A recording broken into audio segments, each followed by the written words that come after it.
இன்னைக்கு பாப்பாவுக்கு கொலுசு எடுக்கலான்னு கொலுசு எடுக்க கடைக்கு போகலான்னு சொல்லிட்டு ரெடி ஆகிட்டு இருந்தாங்க. சரி வீட்டிலே இந்த கொலுசெல்லாம் கழட்டிடலாம். ஏன்னா கொலுசு ரொம்ப பழசாயிடுச்சு.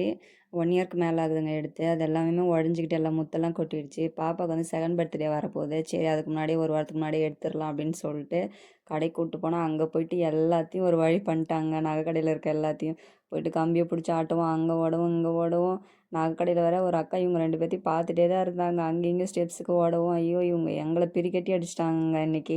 சரி ஒரு வழியாக கொலுசு எடுத்து அப்புறம் போட்டுவிட்டா போடுறதுக்குள்ளே மேலே ஒரு ஆள் பிடிச்சிக்கிட்டு கீழே ஒரு ஆள் போட வேண்டியதாக இருந்துச்சுங்க. அப்படி போட்டோடனே அப்புறம் நடந்துட்டு குதிச்சுக்கிட்டு ஒரே சந்தோஷம்தான் கொலுசு புதுசாக எடுத்துட்டோன்னு சொல்லிட்டு.